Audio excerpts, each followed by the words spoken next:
Hello, everybody, and welcome to the Tech Trailblazers Founders on Fire podcast. My name is Rose Ross, and I'm the founder and chief trailblazer. And I'm delighted to be here today with not one, but two of our winners. And that is Emily Hodges, who's the COO of Risk Ledger and runner-up in our CXO, but also Risk Ledger is our security trailblazer from last year. And also welcome to Haydn Brooks, who is co-founder and CEO of Risk Ledger. Welcome. Hello. Hi. Lovely to meet you both. Hello. Thanks for having us here, Rose. Heroes. Well, it's very exciting because obviously security is on everybody's mind at the moment, for good reasons and for not always such good reasons. And obviously that's part of the reason why Risk Ledger exists. So it'd be great to kind of get a little bit of background on both of you, how you came to be involved, and then obviously dive in on what Risk Ledger is all about and why it's, come about, and also why it's so successful. So I don't know, Emily, would you like to go first and just give us a little backgrounder on who you are and where you've come from? Yeah, of course. So my background is originally started out in cybersecurity consulting and actually used to work with Haydn a number of years ago, helping clients, all different types of businesses, be more secure. Through that journey, a huge part about being secure is around getting people to work together, getting people to understand that it's a business problem, it's a people problem. There's a huge amount of tech involved as well. But if you don't solve everything all together, you're not going to make a difference.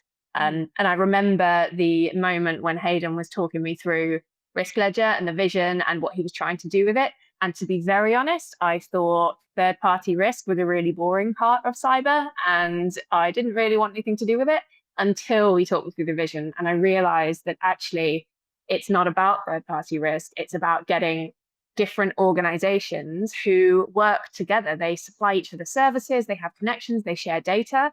It's about getting them to work together to improve security across all organizations, regardless of whether it's a supplier or not. So I thought that sounded pretty exciting. And it was about 4 years ago that I joined Haydn on the journey. Fantastic. So Haydn, where did this all come from? Tell us a little bit about yourself and, where did the idea come from between you and your co-founder? Yeah, it kind of happened by accident, I think. So my background is fairly similar to Emily. I started off as a security consultant, working at big four companies, so KPMG and Deloitte. Just because of the type of work you do as a consultant, I ended up kind of spread across different domains of cyber. So did a lot of different projects, different domains, but ended up doing a lot of work helping clients understand the risk posed to them from their supply chain. And at the time, it was kind of a growing risk. It was one that clients were learning to grapple with. And they were starting to experience a lot of different incidents across their supply chain. So no matter how kind of much resource or time they spent securing their own business, they were getting hit constantly by suppliers that they worked with. So set up and helped run the third-party risk management processes for a lot of clients across London. Off the back of that, came up with an idea for a system that would help make that easier and more efficient to do, and basically do me out of a job, which is kind of the main aim. But by architecting the system in the way that we have, it was about opening up these new capabilities around detection and response. So actually trying to transform the capability for security teams who are only worrying about risk to something that could actually help them defend against active attacks in their supply chain. So yeah, came up with the idea, found a co-founder and CTO who was willing to help me build it. Started off in our bedroom kind of in the middle of 2018, raised some money and launched the platform in 2020, and then been growing quite nicely ever since. Oh, so it's a real HP sort of story then, if you're doing it from home and Yeah, it was two expecting from there. desks in my bedroom with a Risk Ledger sign up on the wall, and my co-founder arriving every morning and us tracking on. Fantastic. Well, that's exciting. So, I mean, obviously you're, raised some money and are doing, from what I can tell, absolutely brilliantly, and got very, very, got very, very good marks in the awards, which is always great because, you are marked by CISOs and CIOs and analysts and other people who really know their stuff. And as you say, both of you said, you've seen what the vision is around supply chain, around risk, and how that can be addressed. So what would you say have been your biggest challenges in this initial sort of part of the journey? Let's look at the pain, and then we can look at the celebration afterwards. I mean, it was all a challenge, to be honest. So I think when people kind of describe growing a company and raising money and hiring your first employees and finding an office and winning your first clients and delivering kind of the platform to meet client expectations, it can kind of gloss over a lot of the pain that goes on behind the scenes. Mm. But yeah, to start with, I had an idea, drew up a pitch deck. The first big challenge was then finding a co-founder. So finding someone that I was willing to trust with the idea, who could help me build it, who could really kind of make it their own and transform it into a real platform. So that took me about 6 months, I think, at the time. At the same And time, how did you go about that, just out of interest? I How did you was where I mean, there's not really sort of like startup bars where you can kind of, or dating platforms, or are there for um, co-founders? none that I'm aware of, but I Right. literally was trying everything. It was every Mm. conversation I had with anyone I'd meet at a party. I was talking about Risk Ledger. I was going to meetups at the time. There was meetups.com where they'd organize like meetups for engineers and stuff like that. And I'd turn up to those pitching the idea. I think how I found my co-founder was essentially through serendipity. So we subletted a room in the flat I was in at the time to a mutual friend. And then I met my eventual co-founder through that mutual friend. And that seems to be a recurring theme across other founders I chat to. It's like no matter how hard you go out to look for a co-founder, generally the best co-founders Yeah. drop on your lap at some point. Um, yeah, at the same time, I had some support from Entrepreneur First and Cylon, which were two startup accelerators. So EF is like a program where they bring founders on board and help them partner up with co-founders to build companies. And so I got onto that program but didn't take part because I found my co-founder before it started. Mhm. And then Cylon, which was a cybersecurity specific startup accelerator, was running at the time. And I joined that just after I found my co-founder, who was at university at the time. So he joined me shortly after that accelerator ended. But that helped provide some support around kind of how to structure a founders agreement, how to kind of start building the platform, how to win your first enterprise clients, which was very helpful at the time. Mm, fantastic. So, obviously it's been quite a long journey. You've now got, you know, an established team. I mean, there's quite a lot of you now, isn't there? How large is this company? Or what does I think I think it changes weekly. Sorry, how many? 64. Oh, 64. Brilliant. There's a song about that, but we won't go down that route. Um, so yeah, so that sort of initial side of it. So you've now established it. How did you find the sort of raising money and employing people? Because that's, you kind of got that first cornerstone really with your co-founder, but that's just the beginning, really, isn't it? Yeah, so I suppose in the early days, starting the company, I think I was 25 or 26 at the time, didn't have any savings to kind of start it with. So from the get-go, we knew we had to raise money to hire our first few employees. Yeah. Once me and my co-founder had found each other off the back of Cylon, and they did a demo day to a room full of CISOs, but also potential investors. And we actually Mm. found the lead investor for our first round off the back of that demo day. In terms of raising money and hiring your first few employees, I think it was like a healthy dose of naivety that kind of led us to just get through it. We didn't overthink it. There wasn't really much of a plan. It was just let's go out and start having some conversations and see what happens. Mm. So yeah, I ended up putting together our pre-seed round that was led by Seed Camp, who are a really, really good pre-seed investor. Mm. And we also had Episode One Ventures and trying to think who the third VC was, Village Global over in the US joined that round. Right. So closed that round, and then once it was closed, went out to hire our first couple of engineers. And that was, yeah, equally as hard as finding a co-founder, I think. Finding really good first employees is kind of a bit of an art. You're not just looking for an employee, you're looking for somebody who can actually take part in the business and wants to build a business and is willing to Mm. put up with a kind of pretty tough work-life balance to begin with. So yeah, ended up finding two engineers then over the next few months to then help us build the first version of the platform. During that time, I'd also managed to sell two contracts without actually building the platform to two clients, where we basically sold them a proof of concept on the promise that we would build the platform over the next few months. That then helped us close that investment round because we could show that there was a market ready to go and that people were willing to pay for the tool. And then hired the engineers, built the platform in about 3 months, and then launched it at the start of 2019. Wow. So that was a big leap of faith there. Emily's liking that. So if you need more customers, if we haven't got it yet, could you get a few more that would just buy it anyway or buy into it? It was naivety and a bit of healthy confidence, I think, at the time. Looking back, I mean, yeah, the types of clients we were winning early on were not the types of clients that you'd expect a startup at the time to be able to win. So, yeah, I think it was a bit of bravado, a bit of confidence, and then a great team kind of ready to deliver against what we sold. Well, you There's obviously also that. Yeah. There's that buying into the vision, the mission, the what you're really here to do. And in those very early days, it's buying into how Haydn is thinking about this problem and how he's going to solve it. And that actually that is what CISOs are buying into. And they're right. And that's what has kept us grounded as a company. There's so many things that change as you grow, and there are new challenges. You need to change the way you're doing things. You need to entirely scrap what you did 5 years ago and do something entirely new.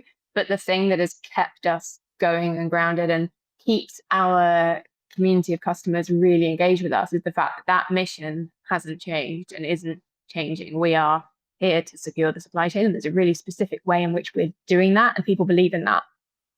I mean, do you think, I mean, certainly from you, because you've bought into the mission, Emily. What was so compelling for you about it that you thought, you know what, I'm just going to chuck this Big Four career in and I'm just going to, hustle along with Haydn and everybody's going to be, you just have to buy a really big house in that initial phase, don't you, Haydn? Getting all the employees in. Luckily, we got free offices with the C Camp investments. So, yeah. Yeah, that helps. That definitely helps. From day one. But yeah, I'm interested to hear Emily's answer. It wasn't just my smile that managed to get her to join. Oh, no, I never believed the smile. That's the right idea there, Emily. Don't fall for that. It's I mean, it works. It makes sense. The really interesting thing for me is around the incentives and aligning incentives. So it's about understanding the reality of people's situation. So in our case, you have a customer, a client who cares about their own security, and they have hundreds, thousands of suppliers that they rely on who present risks to them. But on the other side of that, you have suppliers, and these suppliers are businesses as well, and they need to win business. They need to grow their revenue. That's why they exist.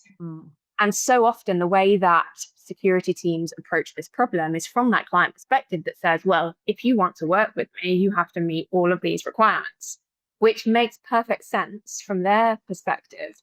But from that supplier perspective, that might be a small business who they don't have a security team, or they don't have the resources to put into that security. So what are they supposed to do if they're not able to get the buy-in from their execs, from their teams to put the investment back into security?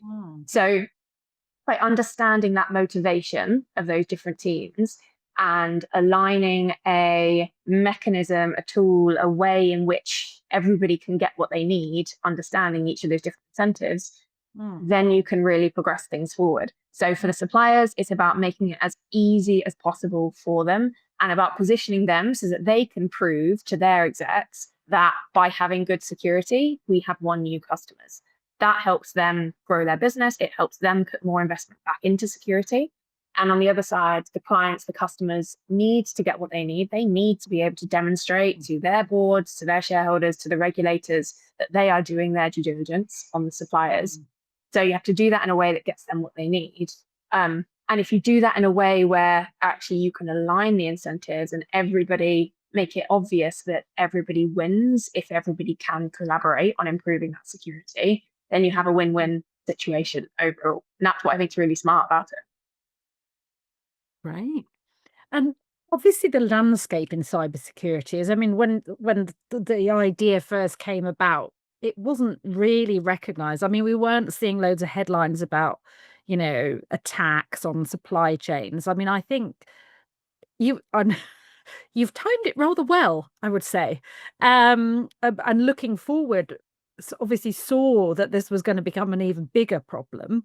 But I think at the beginning of the journey, it probably didn't. A lot of people were going, well, who cares about that? We've got enough problems internally to worry about, let alone what's going on externally.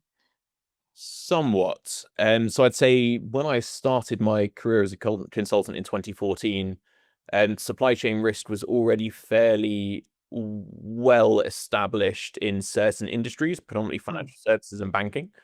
And don't quote me on this, but what I've tended to find is that essentially the banks tend to be a few years ahead of other industries in terms of getting to grip with risks. So you could kind of foresee from there that it would grow, particularly into critical infrastructure and other industries where they rely heavily on their supply chain.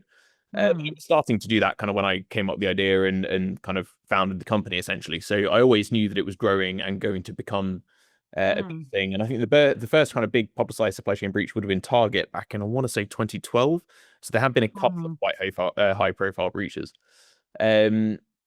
Yeah, the other aspect there is that I think where we have timed it rather well, which is kind of linked more to luck than anything else, is I think over the last kind of few years, we're seeing the geopolitical landscape change, and we're seeing a shift away from globalization towards more kind of protectionist states and a little bit more kind of adversarial behaviors between states, which has led to more activity in the cyberspace. And that activity is inherently going to target suppliers and lead to knock-on impacts up and down kind of that supply chain.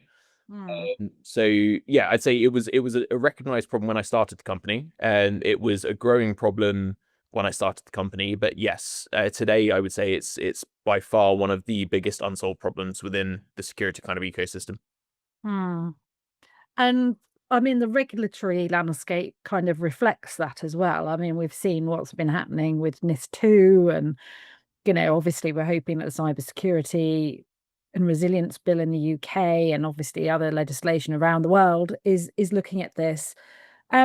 How are you finding that is now? And I think I get what you're saying about the financial services, but they've always had to deal with a very, very tight regulatory sort of, lots of people looking at what they're doing and very prescriptive for a lot of aspects. So they've kind of already been used to a lot of this stuff. And as you say, kind of maybe the gold standard for a lot of other companies to, I'm not saying perfect, because we all know in cybersecurity there is no perfect, there's always risk. It's just working out where you're able to handle it to the best of your ability. So I mean, for you, Emily, as a someone in this industry, are you seeing the opportunities for the business? Because you obviously look at it from a slightly different perspective from Haydn, who's the obviously you're both ambassadors, very clearly passionate about what you're doing, but you have to look at some of the other aspects of the business as well as that. How are you finding that this sort of scaling up? You've been there for a while. There's been a lot of changes. What are you seeing as challenges for you, you personally and for the business? Yeah, it's a lot of fun. There's a lot that you need to think about all the time. Like I said earlier, things change. What worked before is not going to work as we go forward. You mentioned earlier around hiring and the people that we have in the business, and that is critical to our success. And it's something we realized quite early on. In those early days, it's a bit of luck. You don't have much resource to deal with. You are kind of figuring it out, especially if you're first-time founders. But as you grow and scale, you learn along the way, and every person in your business is learning along that journey. Being able to build a team, a 60-person business is very different to a 10-person business. And being able to bring people into your business that are driven, are motivated, are curious, are able to figure out where we need to go and then figure out how to get there and have that autonomy and the support to be able to do that is what drives us forward. And that's not easy.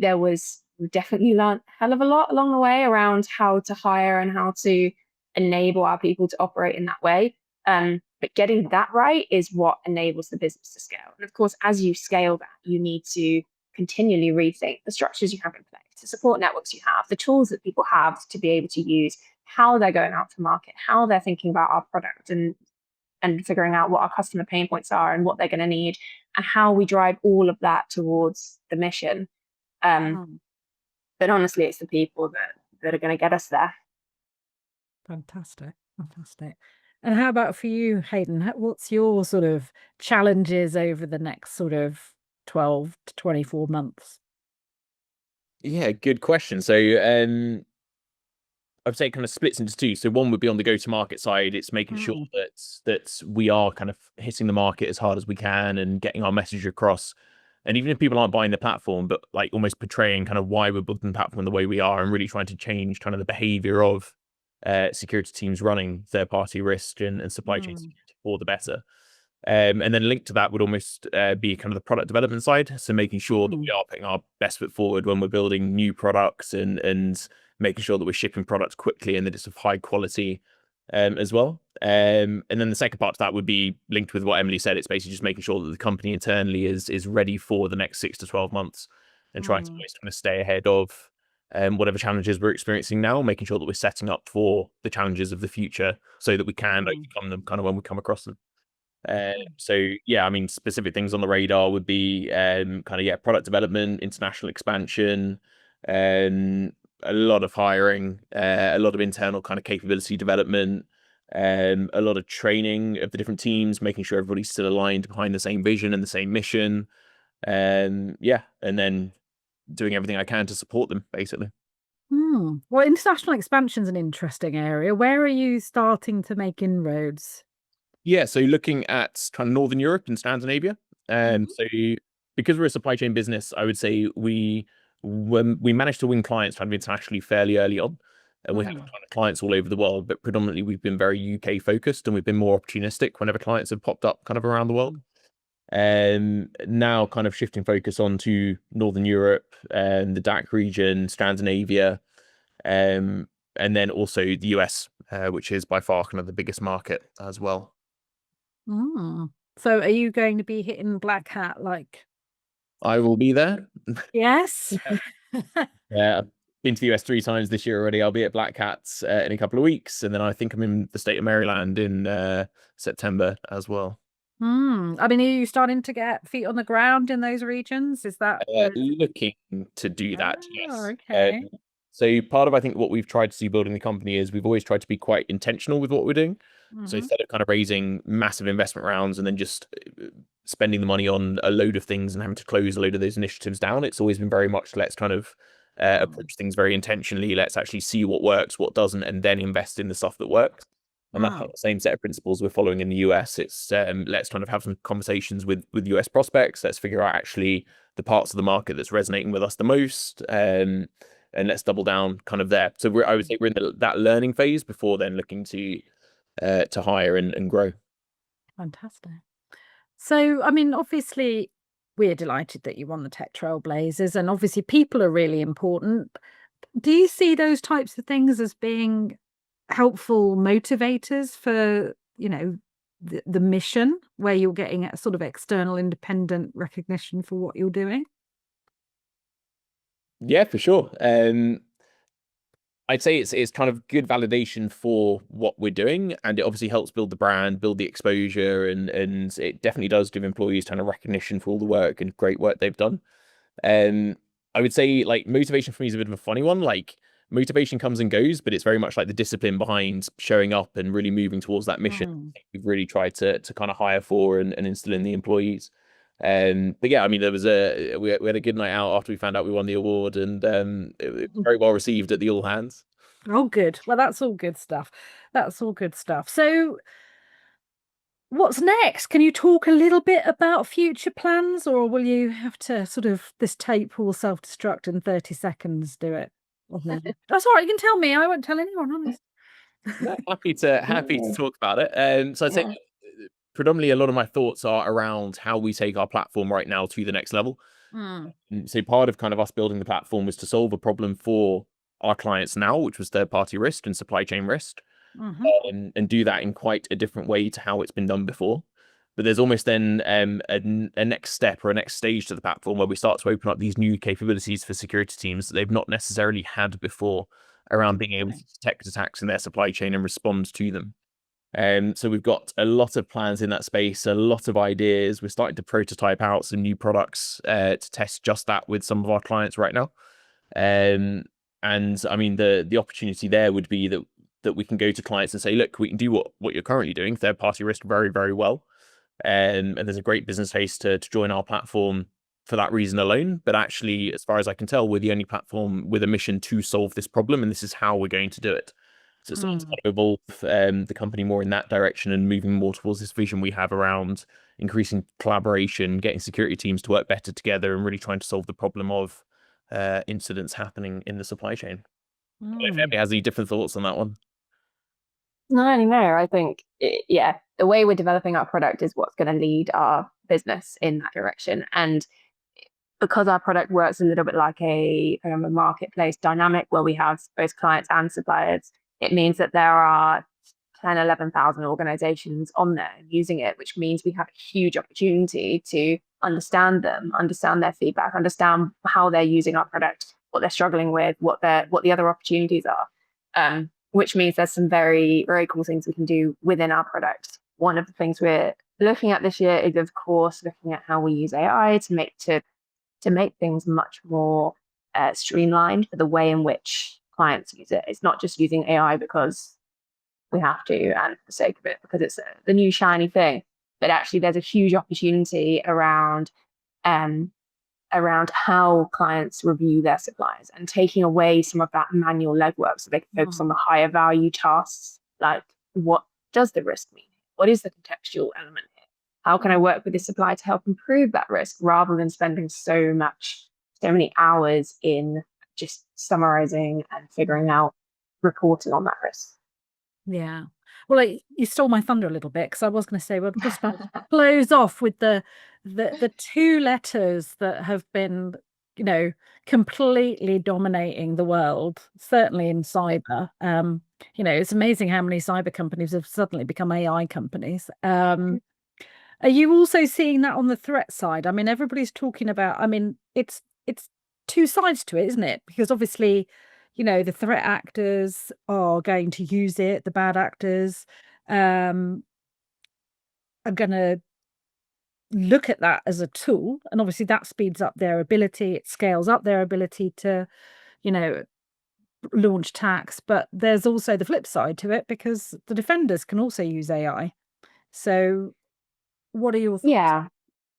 Yeah, no, of course it does. It makes a difference from all angles. The thing that I think we have to be really careful of as a security industry is that we don't let our natural tendency towards risk aversion prevent us from leveraging it.